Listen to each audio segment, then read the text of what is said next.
Bonsoir, nous sommes le jeudi 29 juin 2023. Vous regardez À l'air libre, l'émission d'actualité et de débat de Mediapart. Bienvenue. Notre émission est consacrée aux événements de Nanterre. 2 jours après la mort de Naël, 17 ans, tué par un tir policier à bout portant. Le policier qui a tiré vient d'être mis en examen pour homicide volontaire et placé en détention provisoire. Une marche blanche était organisée en hommage à l'adolescent et en soutien à ses proches.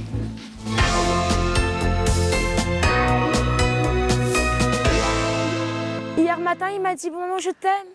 On est sortis en même temps. Il est parti. Je lui ai donné 20 € pour qu'il aille manger au McDo, se prendre son petit déjeuner. Je suis partie travailler. Malheureusement, 1 heure après, j'ai un appel en me disant que on a tiré sur mon fils. Je vous dis quoi? Bon, on a enlevé ma vie. On a enlevé mon cœur. Le choc de la mère de Naël au micro de nos confrères de Blast, le choc d'une mère et de milliers de personnes. Une marche blanche en hommage à l'adolescent s'est déroulée cet après-midi à Nanterre. 6 000 personnes d'après la préfecture, 20 000 selon les organisateurs, 20 000 personnes présentes pour réclamer justice. Car mourir à 17 ans sous un tir policier parce qu'on a refusé de s'arrêter à un contrôle routier, c'est possible, mais ça ne devrait pas l'être. Naël est mort mardi matin lorsqu'au volant d'une voiture jaune, accompagné de 2 autres passagers, 2 policiers les arrêtent. Quand Naël redémarre doucement la voiture, l'un des policiers lui tire dessus à bout portant dans le thorax. Il mourra 1 heure plus tard entre les mains de secours impuissants. Depuis, des quartiers de nombreuses villes de France et en particulier en région parisienne se sont soulevés avec des tensions entre les forces de l'ordre et des manifestants. La préfecture de police de Paris a annoncé l'interpellation de 31 personnes. Des comparutions immédiates ont eu lieu aujourd'hui. Où en est-on dans l'enquête? Quelle suite judiciaire, quelle suite politique? Que dit ce drame du rapport entre la police et les habitants des quartiers populaires, de comment le pouvoir considère sa jeunesse? Pour en parler avec moi, 2 invités. Amal Bentounsi, bonsoir. Bonsoir. Et bienvenue. Vous avez fondé le collectif Urgence, la police assassine, après la mort de votre frère en 2012, tué d'une balle dans le dos par un policier. Ali Rabeh, bonsoir et bienvenue. Bonsoir. Vous êtes maire de Trappes sous l'étiquette de gauche Génération. Et à mes côtés, Ilyes Ramdani et Camille Polony, tous les 2 journalistes à Mediapart. Salut Ilyes, tu es journaliste au service politique. Camille, tu es spécialiste de la police et de la justice. À mes invités d'abord, une première question. Comment avez-vous vécu ces dernières 24 heures? Et je m'adresse d'abord au maire. Très difficile, très tendu. J'ai pas beaucoup dormi, comme beaucoup de mes collaborateurs et des agents de la ville de Trappes. On a traversé une nuit cauchemardesque avec des incendies qui jalonnaient la ville. Des attaques assez organisées d'ailleurs, des institutions de la République, en particulier du commissariat, qui est implanté chez nous au cœur du quartier politique de la ville. Et un déchaînement de violence de génération plutôt jeune, de 15 à 20 ans, parfois même encore plus jeune, que j'ai tenté, comme tous les élus d'ailleurs, déployés sur le terrain, de raisonner, de responsabiliser. Moi, je leur disais à tous, j'ai pas envie d'aller en récupérer un à la morgue ou au commissariat de police demain matin. Mais une forme de détermination implacable qui m'a glacé par moments, de la part de tout petit, et que j'ai retrouvé quelques heures après, effectivement, grimé en émeutier et qui s'attaquait à coups de mortier aux institutions. Ça vous a glacé? Est-ce que ça vous a étonné? On ne peut plus s'étonner. On ne peut plus, parce que moi, ça fait maintenant 15 ans que je suis élu en banlieue. Ça fait, j'ai 38 ans que j'y vis.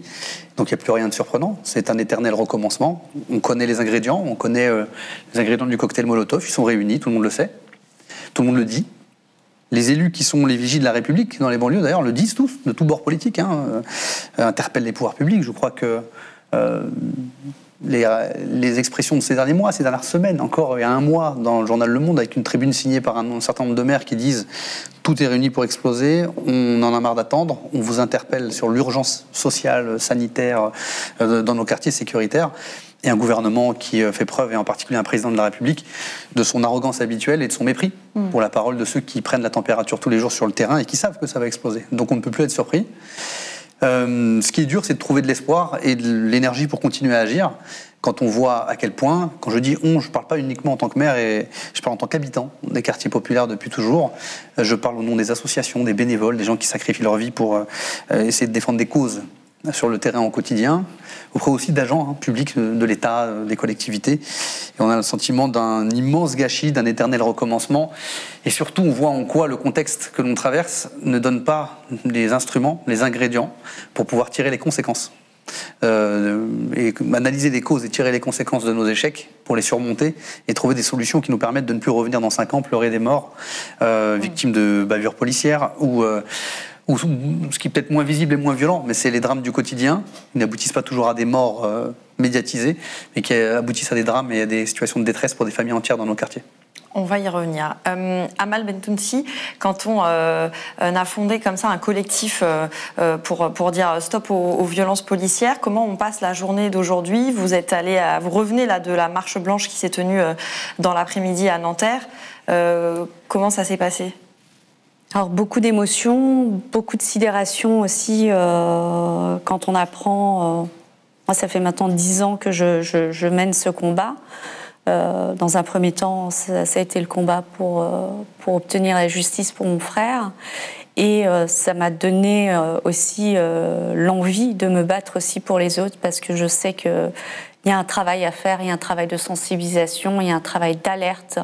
Et c'est ce qu'on a pu faire depuis 10 ans maintenant. On essaye d'apporter des solutions.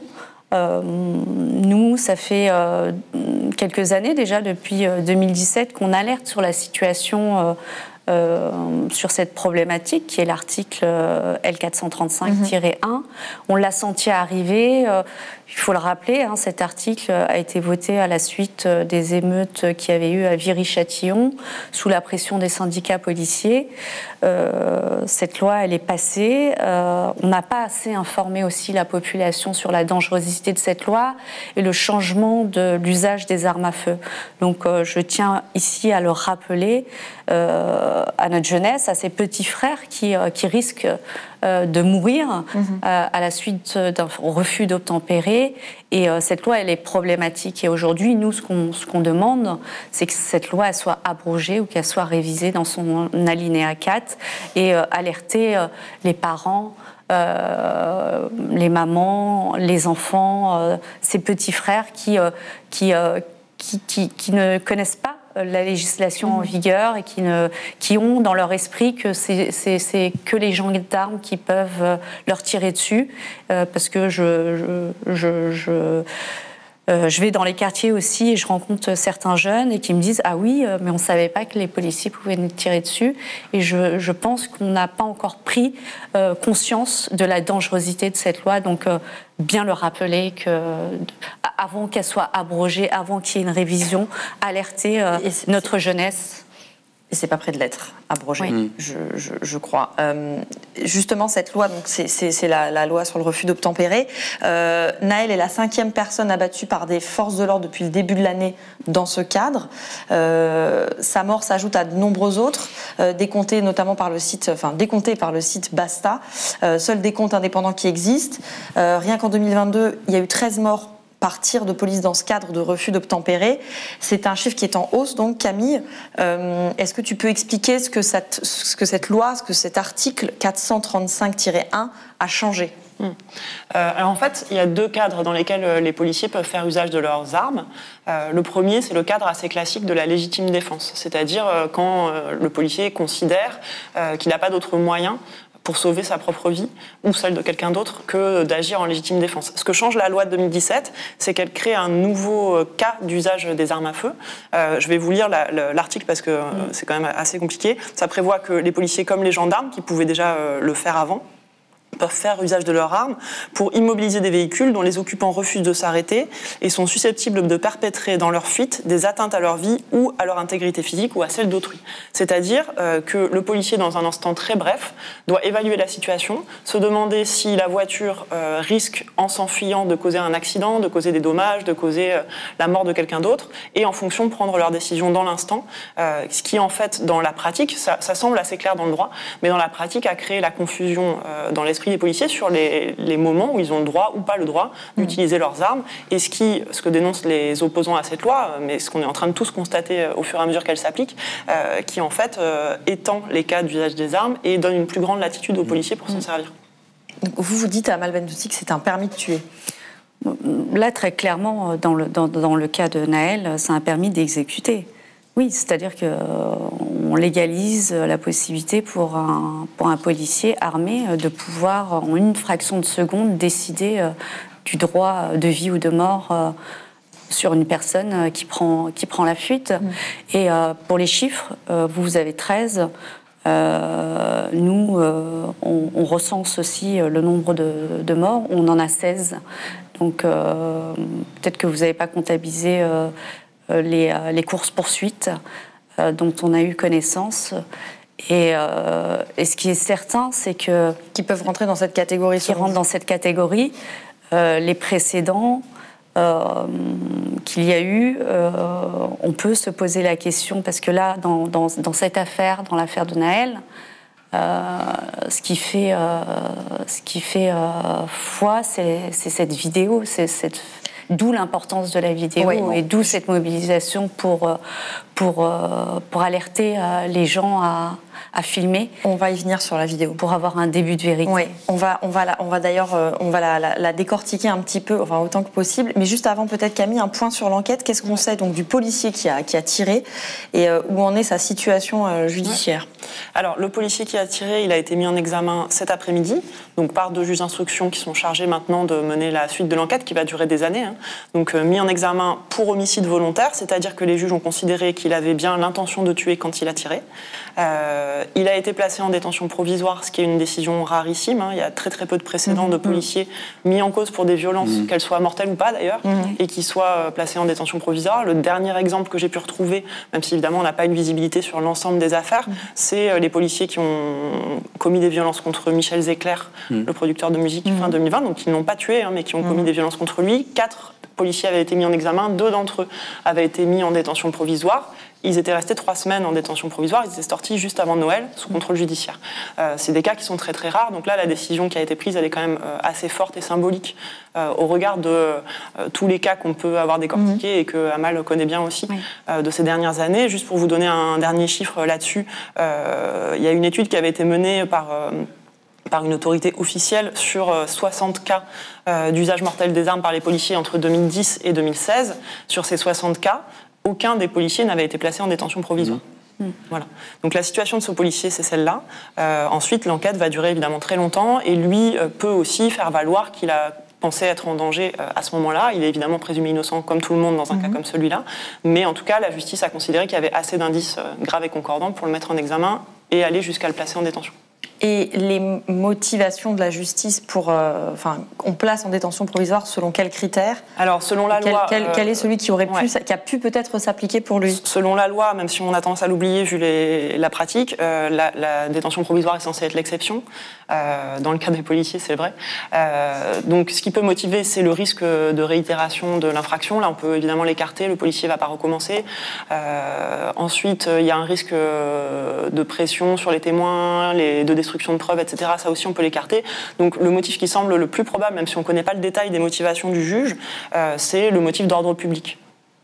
Donc, ce qui voudrait dire que la justice a considéré que le remettre en liberté causerait un risque de trouble à l'ordre public, et les événements des derniers jours et les révoltes des derniers jours peuvent laisser penser que ça a influé sur la décision des juges, même si on n'a pas le détail. Donc la vidéo, justement, la scène donc, entre Nahel et les policiers a été filmée. On va donc diffuser une partie de ces images parce qu'elles portent en elles une valeur informative, voire de preuve. Je précise que leur contenu est particulièrement violent et on a donc sous-titré ce qu'on a cru entendre.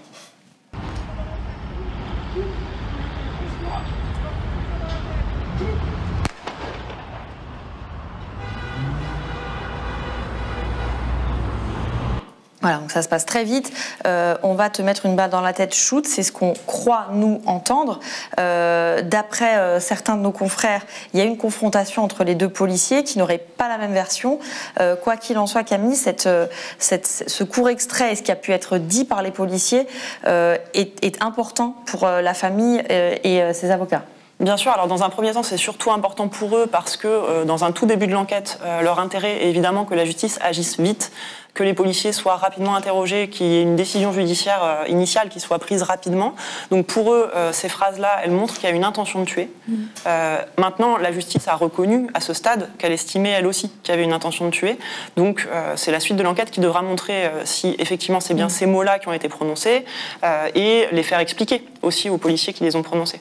La présence de cette vidéo, c'est quelque chose qui change la donne depuis votre engagement contre les violences policières à 10 ans.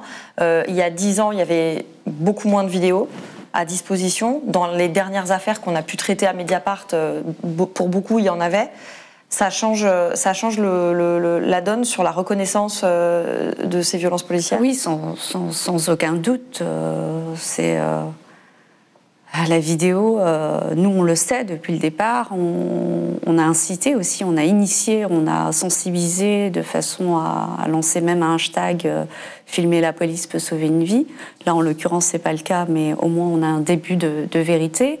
Et quand on a des précédents comme dans l'affaire de Nahel, malheureusement on n'a pas cette qualité de vidéo du début à la fin. Et oui, bien évidemment que ça change la donne, parce que souvent c'est la version policière vs la version des victimes ou des témoins. Et on le sait. On sait que la version policière, elle va beaucoup être... elle va plus être entendue que celle... Et défendue. Voilà, que celle des victimes ou des témoins. Donc... c'est nécessaire, et c'est ce travail-là qu'on a pu faire depuis des années en lançant l'application, en mettant sur la place publique le fait de savoir si on peut filmer des policiers ou pas, et ça c'est très important, c'est très très important de... Après moi je voudrais revenir aussi sur, c'est peut-être pas la question, mais quand Monsieur Darmanin dit... Alors on va l'écouter justement. Oui. On va l'écouter en 2 temps pour décrypter un petit peu ce qui se joue aussi. C'est une bataille de communication et donc de communication politique. Il a d'abord tenu des propos qu'on pourrait qualifier d'inhabituels dans sa bouche. Hier à Nanterre, 2 policiers de la DOPC, 2 motards de la DOPC ont fait un contrôle routier d'une personne qui manifestement avait fait un refus d'obtempérer, l'enquête le dira. Un jeune conducteur a donc été contrôlé, et nous avons tous vu ces images extrêmement choquantes. Nous avons évidemment vu les images comme les Français de ce tir effectué par ce policier qui a manifestement conduit à la mort de ce jeune homme. Je voudrais évidemment d'abord avoir une pensée bien sûr pour lui, pour sa famille, et leur dire bien évidemment que nous souhaitons au ministère de l'Intérieur, au sein de la police nationale, avoir toute la vérité sur ce qui s'est passé, et en respectant le temps de la justice le plus rapidement possible. Ilyes, ce genre de déclaration de Gérald Darmanin, on n'y est pas habitué s'agissant de violences policières. Il en fait une la veille d'abord à l'Assemblée nationale, quelques heures après le décès de Nahel, qui est un tout petit peu plus classique chez lui, où il explique qu'il y a quand même la présomption d'innocence du policier, qu'il n'est pas procureur, qu'il n'est pas juge, etc. Entre les deux, qu'est-ce qui se passe ? Il y a cette vidéo qui circule, il y a l'émotion que ça provoque, et il y a surtout une réaction du président de la République à Marseille qui explique que ce qu'il a vu dans les images était inqualifiable, inexcusable et inexplicable. Cette réaction du président de la République, elle fait forcément changer un petit peu de ligne Gérald Darmanin, elle l'oblige à s'aligner sur la position du président. Et là, c'est vraiment la vidéo qui change tout. C'est-à-dire que la vidéo change complètement le rapport de l'exécutif, de la classe politique à cette séquence, puisque face à la force de l'image et de sa propagation, Darmanin n'avait pas beaucoup d'autres choix, en fait. Sauf que cette parole assez inhabituelle chez Camille, tu voulais ajouter quelque chose ? Oui, juste un petit point sur la vidéo, parce que c'est sous-entendu dans ce qu'on dit, en fait, mais c'est qu'il y a un effet pervers ou non voulu, en tout cas à la vidéo aussi, c'est que les cas dans lesquels une vidéo circule rapidement, ou en tout cas est rendue publique à un moment, sont beaucoup plus médiatisés, suscitent beaucoup plus de réactions politiques et changent aussi la décision judiciaire. Donc il y a un effet inverse par rapport à il y a 10 ans ou il y a 15 ans, quand il y avait à peu près jamais de vidéo dans une enquête. C'est l'effet d'invisibilisation de tous les cas, par exemple de refus d'obtempérer, classique, dans lesquels il n'y a pas de vidéo. Et donc il y a une disproportion qui se crée, ce qui, de toute façon, a amené effectivement Gérald Darmanin à devoir réagir, parce que du moment que la vidéo existe et qu'elle est diffusée, il n'y a plus d'autre choix. En tout cas, cette parole plutôt inhabituelle a été très vite complétée par une parole, elle, très habituelle, celle où il parle des violences. Tous les élus municipaux, les agents municipaux, dont ici par exemple à Mont-Saint-Barry, qui ont été pris à partie dans des conditions qui auraient pu extrêmement mal tourner, et dire que lorsqu'on attaque des écoles, des mairies, des commissariats, des centres sociaux, lorsqu'on les incendie, lorsqu'on pille des commerces de proximité, des bureaux de poste, nous constatons que c'est les quartiers populaires, les habitants des quartiers populaires qui sont touchés. Ce sont les services publics des habitants, des plus modestes d'entre nous, qui sont attaqués. C'est pas simplement des symboles du pouvoir politique ou municipal, c'est évidemment absolument incompréhensible, absolument inacceptable.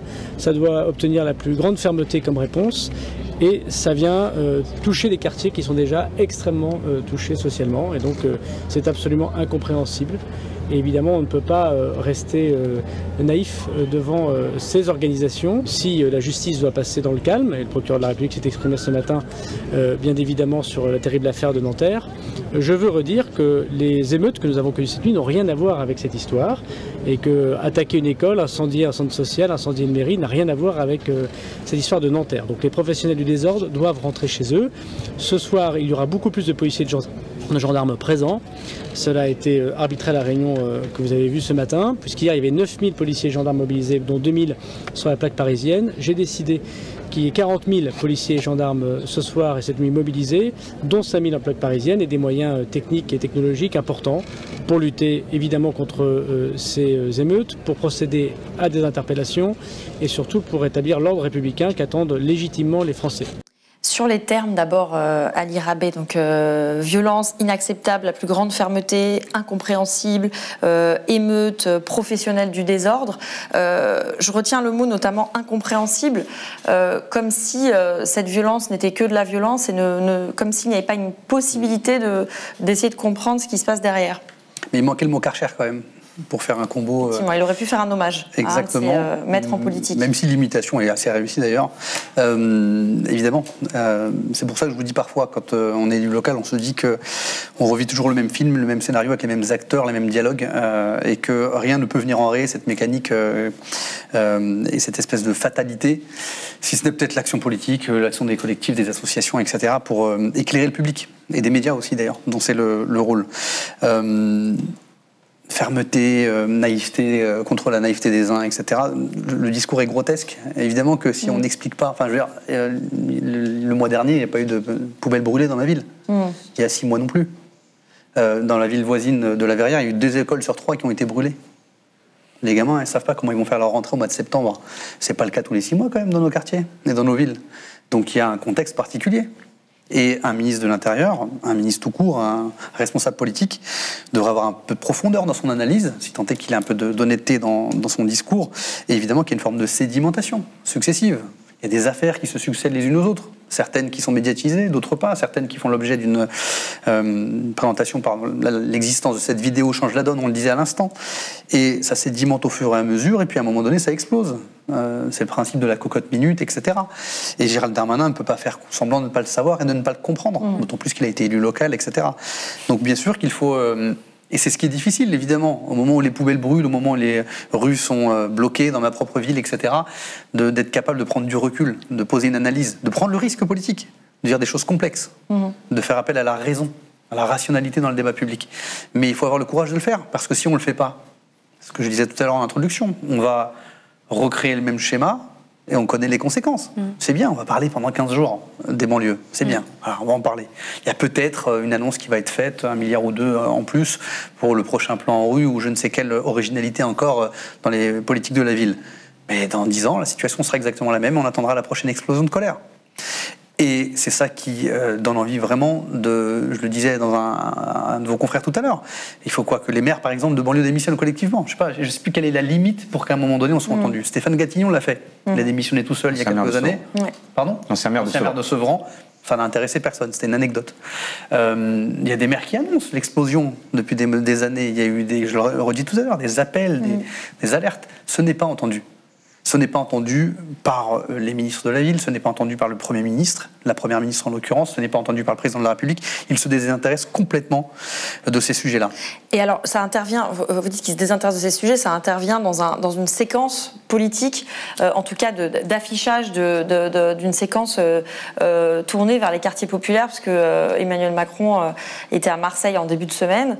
Ça, c'est de l'affichage. Comment ça percute ce drame, cette séquence si c'était pas si dramatique comme circonstance, ce serait presque ironique. C'est-à-dire que ça fait des mois et des mois que tous les acteurs de ces territoires attendent enfin un discours qui avait été promis pendant la campagne, un plan du président pour les quartiers populaires. Il a été repoussé, et puis finalement programmé lundi soir à Marseille. Donc cette visite de 3 jours. Et c'était la semaine. Chaque semaine, l'Élysée, Matignon prévoit un peu des thématiques. Là, cette semaine, c'était la semaine quartier populaire. Donc lundi, mardi, mercredi, Macron à Marseille. Et vendredi, il devait y avoir demain un conseil interministériel des villes, une instance qui n'avait pas été réunie depuis 2 ans. Ça se passait à Chanteloup-les-Vignes, pas très loin de Trappes, avec 10 ministres, Elisabeth Borne, des annonces complémentaires, etc. Et donc ça arrive entre ces 2 séquences-là. Ça vient évidemment, c'est anecdotique, mais complètement percuter, balayer en fait cet agenda du gouvernement. Mais surtout, ça vient mettre en lumière le fait que le plan Quartier 2030, puisque c'est comme ça qu'il s'appelle, abordait beaucoup de points de la question des quartiers populaires, la rénovation urbaine, l'entrepreneuriat, etc. Mais il y a un point en particulier que ça a évité complètement et que ça a occulté complètement, c'est la question des relations police-population. Et nous, quand on posait la question, on nous disait en gros que c'était un autre sujet, et l'Élysée esquivait complètement cette question-là. Ça faisait pas partie du plan. Ça faisait absolument pas partie du plan, alors que ça fait partie des revendications des associations, des élus locaux, etc., et des jeunes depuis des années.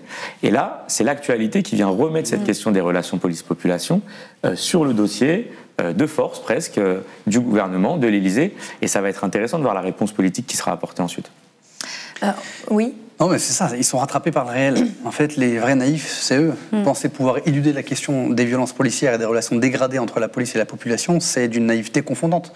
Vous savez, parmi les gens que j'ai rencontrés hier, j'ai circulé pendant 4 heures dans ma ville pour échanger avec les groupes de jeunes, y compris de très jeunes, je le répète, dont je pressentais qu'ils étaient là pour se préparer à agir. Et les discours que j'ai entendus... il y a évidemment l'élément déclencheur, c'est ce qui s'est passé à Nanterre, mais chacun faisait écho à une expérience vécue, avec des choses assez précises d'ailleurs, avec la capacité de jeunes qui ne se connaissent même pas, qui sont issus de quartiers très différents, à citer des noms d'agents connus, parfois de longue date, pour des comportements déviants, pour le non-respect de l'éthique et de la déontologie que doit respecter n'importe quel homme qui porte l'uniforme.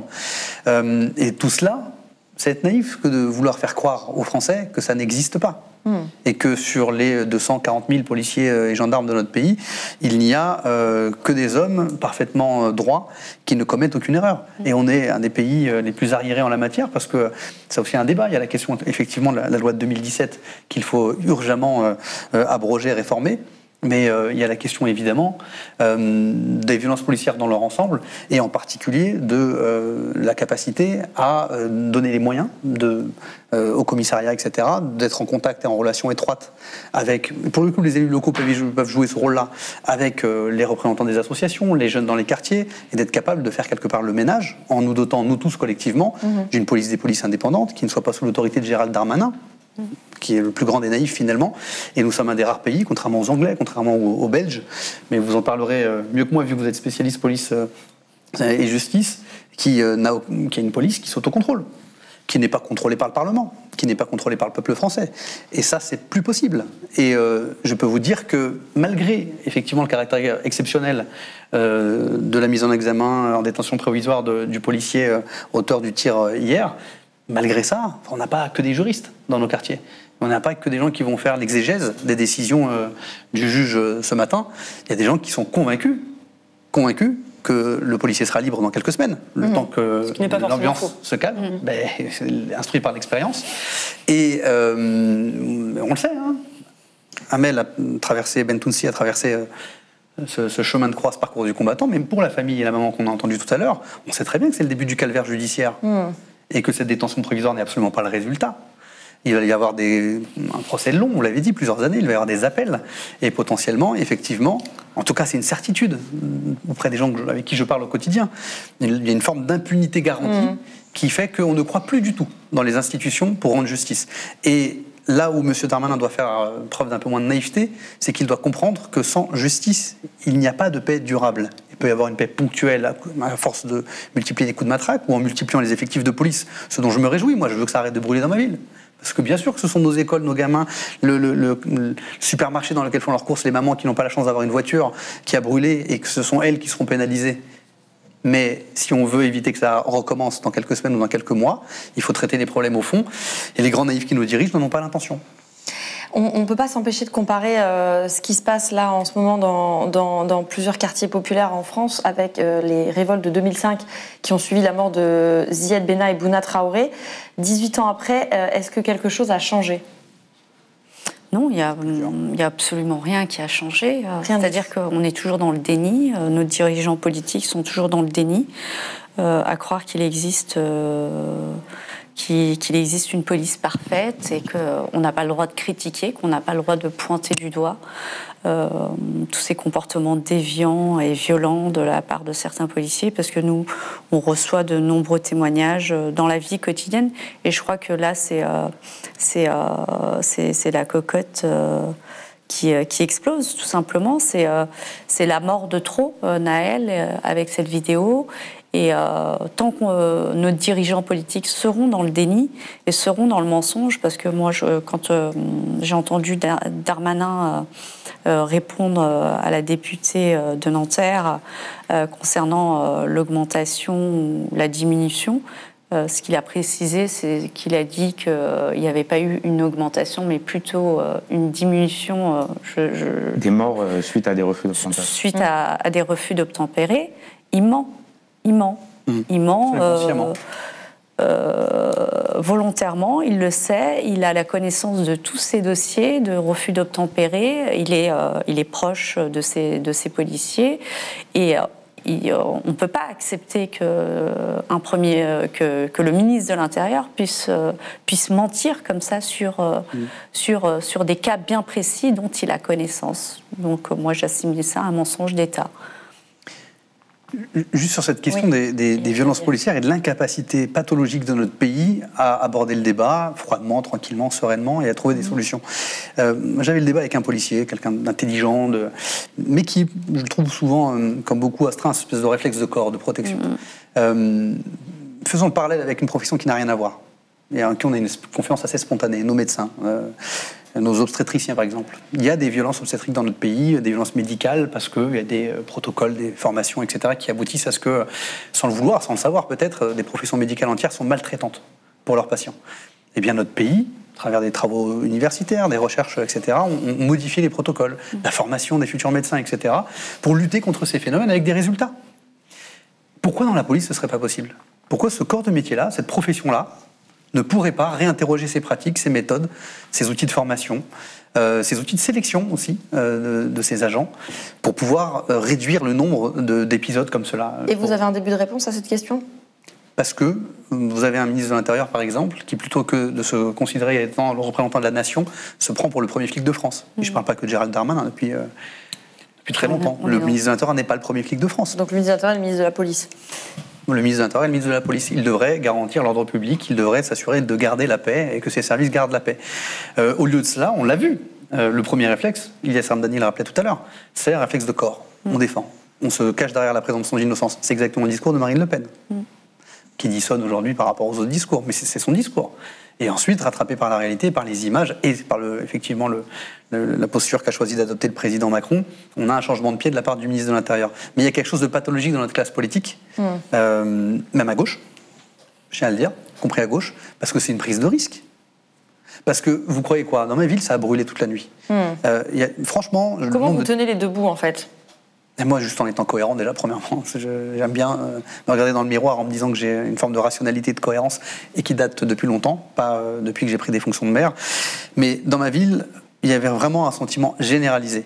Évidemment, face au drame de Nanterre, injustice, exigence de faire émerger la vérité, etc. Je vois depuis les violences de cette nuit des gens qui se déportent du débat, et c'est ça ma grande détresse et ma grande crainte, qui se déportent du débat sur justement l'usage de la violence, sur le changement de loi en 2017, etc., et qui maintenant n'interrogent que les causes, enfin que les conséquences de ces violences, plus les causes, et qui, de fait, sont disponibles pour le bon vieux réflexe que tentent d'activer Gérald Darmanin, Marine Le Pen et beaucoup d'autres, le vieux réflexe sécuritaire, où ce qui prime, c'est de protéger nos biens matériels et de mettre fin immédiatement aux violences. C'est ça qui est inquiétant, c'est ce que je vous disais au début, c'est une forme de cercle vicieux, c'est-à-dire que pour pouvoir traiter les problèmes au fond, il faudrait avoir la disponibilité intellectuelle et la rationalité pour les traiter, le contexte ne le permet pas, et donc certains soufflent sur les braises, profitent de l'opportunité qu'il aurait offerte pour revenir sur la bestialisation des habitants des quartiers populaires. On voit l'extrême droite s'en donner l'accord joie évidemment sur les réseaux sociaux, mais moi ma crainte c'est de voir des gens qui ne sont pas racistes, qui ne sont pas qui habitent ma ville, donc qui ont fait le choix d'y vivre, d'y habiter, parfois parce qu'ils ont des revenus plus faibles et qu'ils ne peuvent pas acheter ailleurs par exemple, et qui se demandent s'ils ont fait le bon choix, et qui se demandent s'ils ne devraient pas quitter ces territoires.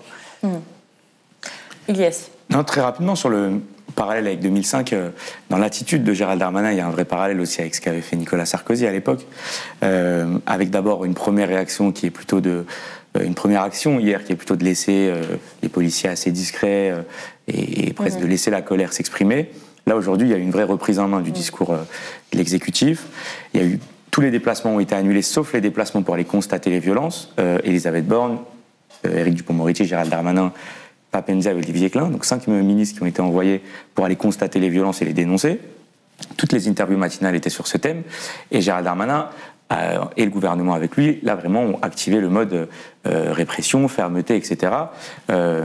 Juste pour lire très rapidement un SMS que Gérald Darmanin a envoyé, et quand il l'envoie, il sait que ça va, c'est pour que ça sorte, voilà, où il leur dit, en gros, nous avons procédé ce soir. Il envoie ce SMS à qui, pardon ? Aux préfets, aux fonctionnaires du ministère de l'Intérieur, etc. Où il leur dit, nous avons procédé ce soir à un déploiement massif des forces de l'ordre. Vous avez à votre disposition le GIGN, le RAID, la BRI. Donc voilà, on sort les grands moyens ce soir. Et il dit, la consigne, c'est les interpellations dès le début des heures. L'ordre public doit être rétabli avec fermeté. C'est tout un tas de signaux, d'indices, de messages qui sont envoyés pour dissuader. Donc il y a une dimension politique pour Gérald Darmanin qui a construit sa carrière sur cette dimension de ministre de l'ordre, mais il y a aussi une vraie crainte de l'exécutif que ça ne continue, que ça ne se propage et que ça s'embrase. Toute petite anecdote pour finir, une conseillère ministérielle tout à l'heure qui me disait, on regarde de très près, et elle me dit, si le 93 se réveille, on est foutu, en gros. Donc vous voyez le degré quand même de crainte de leur part, et surtout le niveau de réponse. C'est-à-dire qu'on est très loin pour l'instant des réponses politiques, des réponses sur les causes, des réponses structurelles. Demain, il y a un conseil interministériel des villes qui est maintenu d'Elisabeth Borne. La grosse crainte de tous les autres ministres et des conseillers qui ont essayé de la dissuader jusqu'au bout de maintenir ce truc, c'est qu'a priori, il n'y aura aucune annonce sur la question des violences policières et des relations police-population. Donc tout ça pour dire, il y a encore un décalage du point de vue de l'exécutif sur la dimension et la réponse qu'on apporte à ce qui se passe pour l'instant. Amal Bentounsi, pour finir.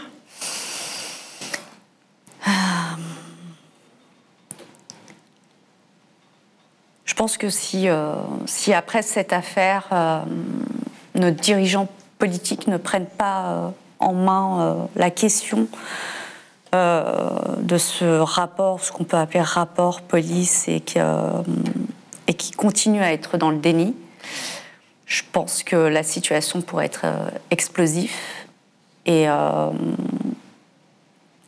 qu'il y aura d'autres morts, il y aura d'autres victimes, et que malheureusement ça ne s'arrêtera pas.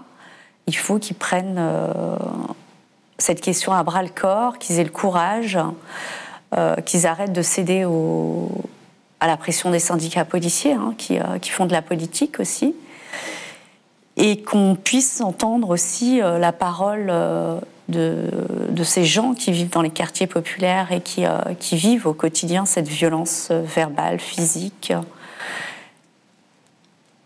Et que moi, mon premier vœu, c'est déjà obtenir, je sais que ça prendra du temps, obtenir la justice pour Nahel, que ce ne soit pas une indignation ponctuelle parce qu'il y a les médias et puis qu'après... Donc c'est-à-dire que dans ce combat-là, on doit continuer à alerter, à sensibiliser, parce que aujourd'hui c'est les quartiers, mais ça peut toucher n'importe qui. C'est une loi d'exception qui est devenue la norme, mais cette norme, maintenant, elle peut s'étendre partout. Donc demain, ça peut être une victime collatérale, ça peut être n'importe qui d'entre nous, et c'est ça qui est dangereux. Et je crois que le cadre légal était déjà en place sur la question de la légitime défense. Et suffisamment clair.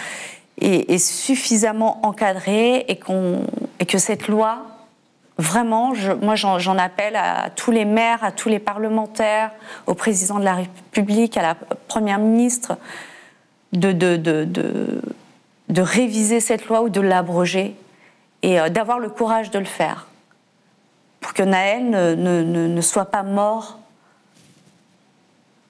pour rien, vraiment, parce que c'est terrible de voir ce genre d'image, parce que Nahel, ça pourrait être votre fils, ça pourrait être mon fils, ça pourrait être le fils de n'importe qui.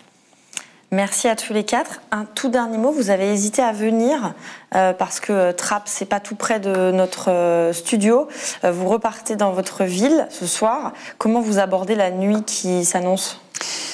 Eh bien, c'est pas la banlieue pour rien, oui. On est vraiment très en marge. Là, il y a des petits soucis de circulation. 1h20 pour vous rejoindre. Je vous disais que j'ai traversé une nuit blanche la nuit dernière avec beaucoup de ceux qui m'entourent. Je pense qu'on va encore très peu dormir cette nuit. L'enjeu très égoïste du maire de Trappes, c'est d'essayer de préserver nos biens publics. Donc beaucoup de mes agents sont déployés dans les équipements pour s'assurer qu'il n'y ait pas d'assaut sur une école ou d'incendie qui se propage et qui viennent priver nos propres gamins du peu de biens que nous avons à leur disposition. On est nos propres bourreaux, nos propres victimes, en fait, dans ce système complètement fou qui nous fait nous autodétruire parfois et qui fait de nous des coupables et des victimes. Et écoutez, c'est à travers une présence qui se veut apaisante, mais qui est tout à fait lucide sur une forme d'impuissance. C'est cette présence-là que je vais tenter d'assurer avec mes élus, avec des bénévoles des associations. Ça, il y a plein de citoyens engagés, on n'en parle pas là, mais Gérald Darmanin, il déploie, dit-il, 40 000 policiers supplémentaires cette nuit. Au passage, petite parenthèse, mais je doute sincèrement des chiffres qui sont affichés. C'est pas les échos que j'ai sur le département des Yvelines, quand j'échange avec les autres maires, etc. On nous annonce un déploiement de force, on gonfle les muscles, mais le travail des journalistes, j'espère, permettra de vérifier si tout cela n'est pas que de la communication gouvernementale. Mais pour conclure, notre boulot, c'est d'essayer de colmater ce qu'on peut. Et on ne va pas le faire éternellement. En tout cas, moi, je ne me sens pas, j'ai 38 ans, je suis un jeune maire, j'ai beaucoup d'énergie, mais je ne me sens pas une énergie inépuisable qui consistera à servir de cautère sur une jambe de bois pendant encore 40 ans.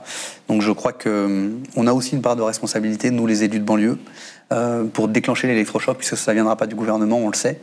Et il faut que, élus de banlieue, collectifs, etc., on ait une force de frappe qui nous permette de pénétrer le débat plus puissamment et d'exiger, d'obtenir, de forcer un changement de comportement de ceux qui nous dirigent. Merci à tous les quatre. Merci à vous de nous suivre. Cette émission est en accès libre. Elle n'est possible que grâce à vos abonnements. Donc si vous le pouvez, abonnez-vous. Merci, bonne soirée, salut, à bientôt sur Mediapart.